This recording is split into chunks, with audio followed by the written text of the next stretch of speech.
What's going on, guys? It is Brandon back from the depths of my basement for the first of episode 4, or not episode 4, of series 4, season 4 of BFR. This is going to be our 4th season covering the Blackhawks game by game every year. Preseason game 1 was yesterday versus Detroit. Would love to get these out sooner. However, I'm now in my 2nd year of college, and I don't have time much anymore. All the time I had my first year of college is basically gone out the window. And so these videos are probably going to come at night a lot, and those that don't are going to be seldom and few. But I want to still keep doing this. I'm doing a lot in college to push my career into the broadcast media world, so I'm hoping to be doing this on a much larger scale in a newsroom, on a studio, which I have started doing. I'm going to shout out the Rambler Sports Locker channel. I am a student at Loyola University Chicago, and so I'm getting an opportunity there to be part of a sports newsroom. We did a segment today. We do work on it every week. I'm on every single week, so if you want to go check out some work that I do there, which is more mostly unscripted. I've done some scripted stuff, but mostly unscripted like I do here. Go check that out. The channel is Rambler Sports Locker. It's a really great experience. Would recommend it for anyone who'd like to get into broadcast journalism. If you're a Loyola student, if you do watch my channel, I'm sick. But preseason game 1 versus the Detroit Red Wings. Let's get right into it. 2024-25 starts now. It was a John Wyman and Troy Murray broadcast, and since NBC Sports Chicago is gone, it's ending. The White Sox, the Bulls, and the Blackhawks are all moving to a new sports network, the Chicago Sports Network. I'm not sure what channel it's going to be yet. Still trying to figure all that stuff out. It's not starting until October 1st, so this game was watched on the Chicago Blackhawks website. So I watched the game on my phone as I was on the train coming back from school. At least I watched the start of the game, and then I watched most of the second period and the third period at home.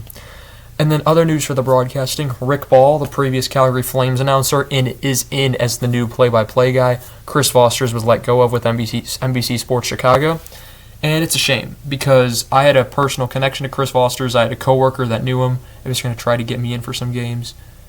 Not going to be able to get that anymore, and it's really unfortunate, because I really would have loved to be in a Blackhawks era. That's the dream, to be in the Blackhawks play-by-play guy, that sort of thing. So it's unfortunate, but things change, and you just got to live with it at some point. In terms of people being overly happy about it, I never really had an issue with Foster's. I mean, there's really nothing else to say on that. I was fine with him. I didn't see anything wrong with him. But in terms of the season, it's year 99 for Chicago, which means next year, year 5, season 5 of us doing this, is going to be the 100th season, the centennial season for the Chicago Blackhawks. And it's going to be interesting. Will they have special jerseys maybe? Maybe that's when the black jerseys make a return. I'm going to be really excited for that. So lots of stuff to look forward to if you're a Chicago Blackhawks fan. The team should start to get better now. We've really bottomed out. We've got our superstar forward. We're building pieces around him. And our young guys are starting to come up, like Nazar, like Korchinski. Some of our other draft picks are going to come up as well. So this should be a really interesting season to look to see what the Hawks can do with what they have now. For this game, however, they lose 4-2 to Detroit. Detroit outshot them 29-27, outhit them 8-4. Faceoffs were 35-34 Chicago. Power plays, Chicago's had a good start, but didn't really look very good near the end of the game. They go 0-4. Detroit goes 1-3. Mrazek is in for the first 2 periods. He saves 21 out of 23. Mitchell Weeks then goes in for the 3rd period. He saves 2 out of 4. No. 2 out of 6. Yeah. And then Ville Husso was in for the first 2 periods. He saves 15 of 17. Sebastian Cossa goes in. He saves 10 out of 10. In terms of the lines for preseason, we talk about the line matchups. The first line is exactly what everyone believed it to be. Teravainen, Bedard, and Bertuzzi. And I thought Bertuzzi looked real good in that first 25 minutes of the game there, so I would put a spot next to his name.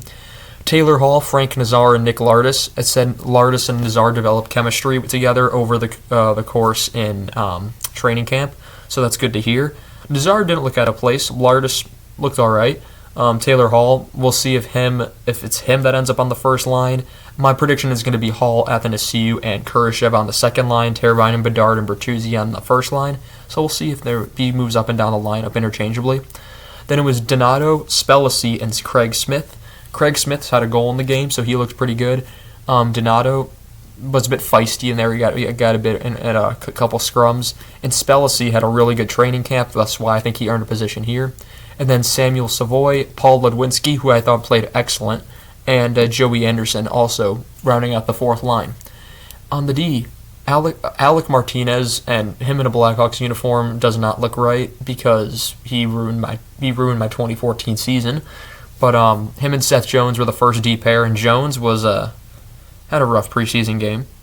Vlasic and Brody were on the second pair, and then Korchinski and Murphy were on the third pair, and I expect that to be mostly what the D pair looks like.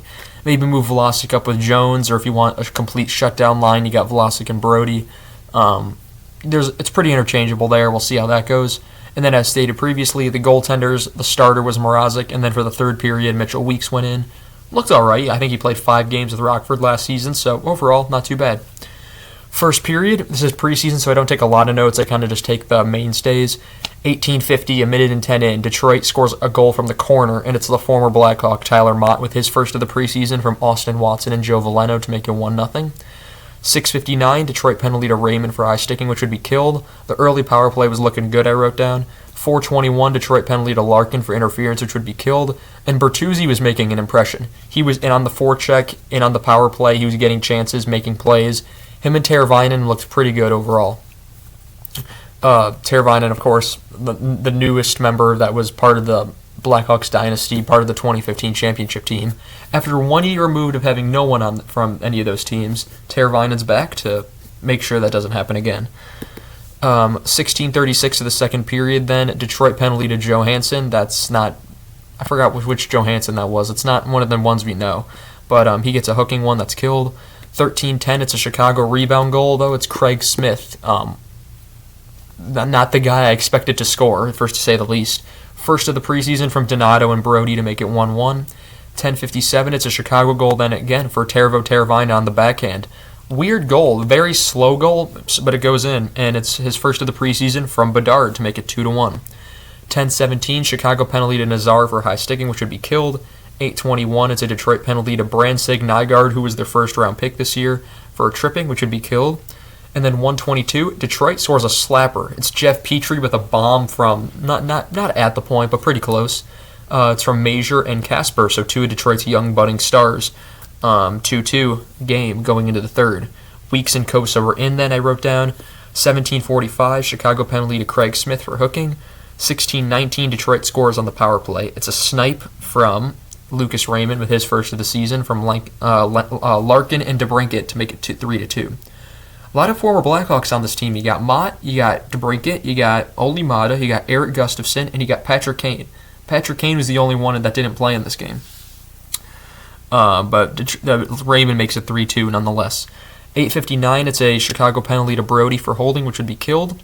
5:16, Detroit corner goal from Oli Mata with his first of the season. Another weird one like the Mott one. From Gustafson and Finney to make it 4-2. Ludwinski's denied and Bedard is denied late, but that would conclude the game. So, yeah, not much overall. Of course, there'll be an A team and a B team lineup. I assume Athanasiou is going to play a similar role to Tyler Johnson this year, where he's going to be on the B team and going to be going out on the road for most of those games. Probably be Athanasiou, Kurashev on that B team leading that one. Trying to think who else would be on that B team. Pat Maroon. But yeah, guys that we haven't seen yet.